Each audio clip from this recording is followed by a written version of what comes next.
Coucou téléspectateurs de la 3, je suis Caroline Da Silva, présentatrice télé et rédactrice en chef adjoint de l'émission C'est Midi. Il est vraiment difficile de parler de DJ Arafat au passé, tellement il a su marquer les esprits, tellement il était présent.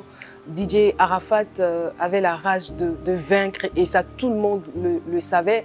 Il avait beaucoup de caractère et je me souviens encore de cette émission qu'on a eue avec lui sur RTI1, notamment dans C'est Midi. C'était en novembre 2014.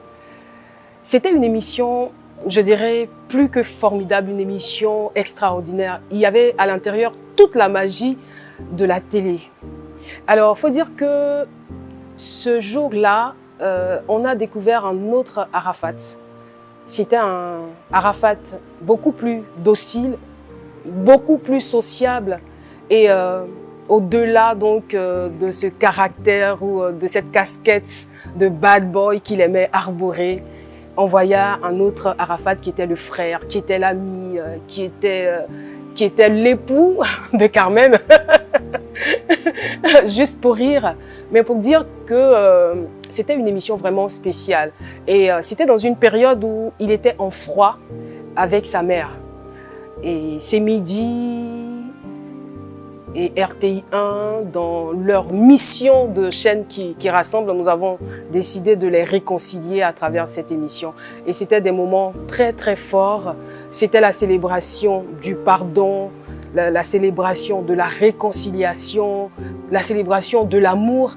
Et Arafat était comme un petit garçon regardant sa mère à travers ses lunettes. Et on n'oubliera jamais cette émission. Et à la fin de l'émission, ils se sont retrouvés, ils se sont parlé, ils sont restés longtemps dans la voiture. Arafat était sur le point d'aller à, je crois, il avait une invitation à l'extérieur.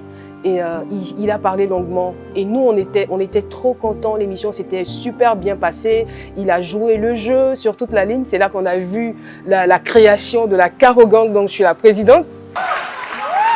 Moi, je suis la présidente de la Caro Gang.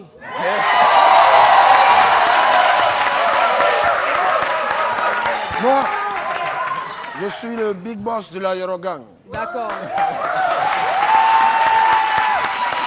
Souffrez. Voilà, et c'était des moments très très très sympathiques.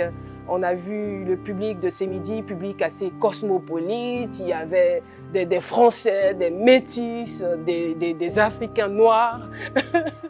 Et Arafat qui disait « C'est vous qui avez gagné Caro Gang avec tes blancs là ». On se souvient de cette phrase. On me demande qui a gagné. C'est la Caro Gang et c'est blanc. Voilà, la Caro Gang a gagné, bravo. Donc, comme je disais, quand on a un artiste de la trempe d'Arafat, c'est vraiment difficile de parler de lui au passé. Et on a du mal à s'imaginer que ça fait déjà 1 an qu'il est parti. Hein. Franchement, ça a été un choc, un vrai choc pour tout le monde.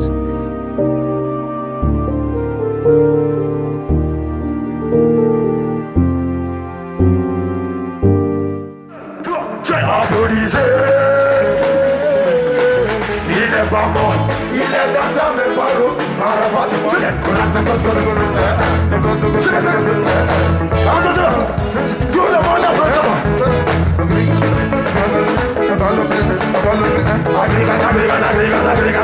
Tout le monde c'est bien, encore une fois. Applaudissez. Il est pas mort, il est dans mes barreaux. Merci.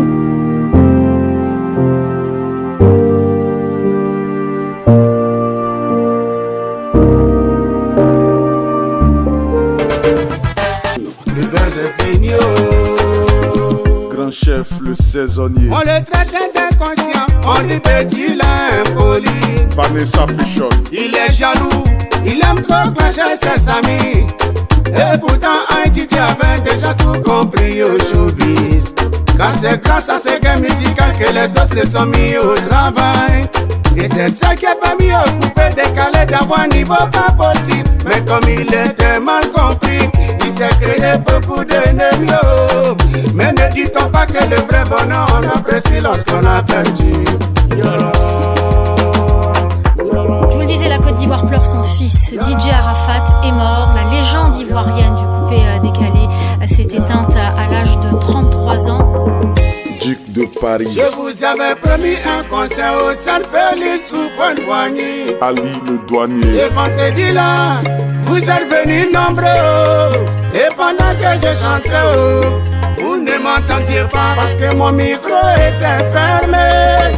Malgré mes roucas casco, malgré ce que je faisais, vous ne me voyez pas.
Et ce n'est qu'après tout ça que je suis pris le regard du jeune qui me disait ceci.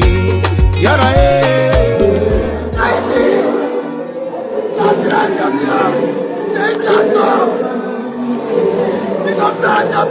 allez, Cocorico.